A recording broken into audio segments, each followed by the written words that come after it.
আজকে dream square রিসোর্টের part 4 নিয়ে আসলাম আপনাদের সামনে। তো হ্যালো এভরিওয়ান, আসসালামু আলাইকুম। আই হোপ আপনারা সবাই ভালো আছেন, আমিও আলহামদুলিল্লাহ ভালো আছি।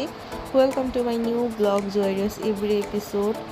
তো আমরা ডিটেলসে শেয়ার করতেছি, মানে আমাদের ব্যক্তিগত ঘোরাঘুরি এবং হ্যাপিনেস মোমেন্ট। যদি শুধু জাস্ট রিসোর্টটা শেয়ার করতাম তাহলে একটা ভিডিওর মাধ্যমে টু জেড শেয়ার করতে পারতাম। তো আপনাদের যদি বিরক্ত লাগে ইগনোর করতে পারেন, আর যদি ভালো লাগে তাহলে অবশ্যই কমেন্ট করে জানাবেন।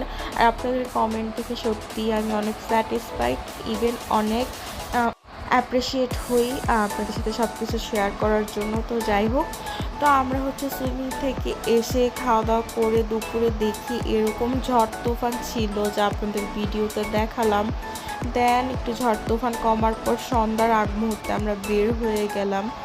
এখানে কার ছিল অ্যান্ড ছিল গেমিং প্লেগ্রাউন্ড, মানে ইনডোর প্লে যেগুলো, তো এগুলো কিন্তু আমাদের রিসোর্টের সাথে ইনক্লুডেড ছিল না।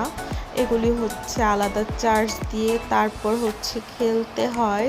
যদিও আমি চাচ্ছিলাম সন্ধ্যার পর এখানে আসতে, একটু ঘুরতে, ছবি তুলতে, যেহেতু বৃষ্টি হয়ে গেছে, আকাশটাও একদম ফ্রেশ, অনেক বাতাস।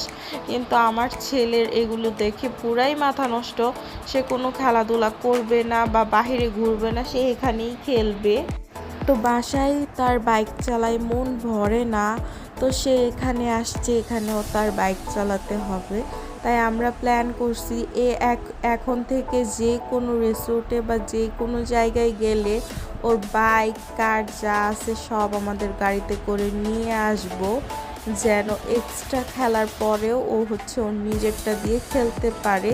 ইভেন অনেকেই এরকম করে, মানে আমরা ম্যাক্সিমাম রিসোর্টে গেলে দেখা যায় ওর যেগুলো আছে এগুলোই এখানে আছে, বাট এগুলি ও খেলতে চায় বারবার, একবার খেললে মন ভরে না। তাই ওরগুলি নিয়ে আসবো নেক্সট টাইম থেকে ইনশাল্লাহ। তো ও এখন অনেক হ্যাপি, বাট আমার মেজাজ তখন খুব খারাপ ছিল, বিকজ আমি কোনো ছবি ভিডিও কিচ্ছু করতে পারতেছিলাম না আমার এই দুষ্টু ছেলের জন্য। তো আমিও শেষে একটু ওদের সাথে বাইক চালালাম।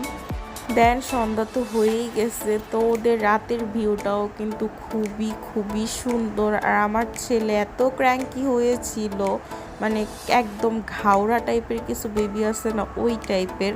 আমার প্রচণ্ড মাথা ব্যথা করতেছিল, তাই ওদের কফির ক্যাফেটেরিয়াতে এসে আমি এক কাপ চা নিলাম, আমার ছেলে জুস নিল।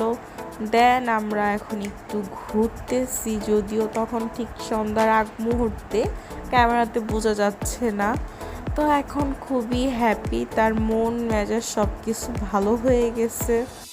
দেন আমরা আমাদের রুমে চলে আসলাম, আর এখন রাতের বেলা। তো এখানে চা কফি অনেক কিছুই আমরা নিয়ে আসছিলাম, ইভেন কি মিষ্টিও আমরা বাসা থেকে নিয়ে আসছিলাম। তো বললাম না, আমরা ফ্যামিলির সবাই মিলে গেছি, অনেক মানুষ ছিলাম। তো আমার মামি, বৌমা, আম্মু সবাই এখানে বানাচ্ছিল, আর আব্বু, খালু, মামা সবাই এখানে আড্ডা দিতেছিল, মানে আমরা সবাইও ছিলাম। তো এই তো সবার জন্য এখানে চা কফি বানানো হচ্ছে, অ্যান্ড সবাই মিলে একসাথে বসে আড্ডা দেওয়া হইতেছে। মানে একসাথে গেলে সবাই কোথাও এমনিও খুব আনন্দ হয়। আর আমরা আমাদের চার রুমে নিয়ে আসলাম, দেন চা খাচ্ছি, এরপরে আবার কফিও খাইছি। দেন রাত হয়ে গেছে, তো আমরা ভাবলাম রাত্রে একটু ঘুরে আসি। তো সবচেয়ে ইন্টারেস্টিং যে বিষয়টা, এই রিসোর্টে আসলে কিন্তু আপনারা শিয়ালের দেখা পাবেন। তো আমরা কিন্তু শিয়াল দেখছি একদম আমাদের চোখের সামনে, দেখে একটু ভয়ও পাইছি, তাড়াতাড়ি রুমে চলে আসছি। আর আজকের ব্লগটা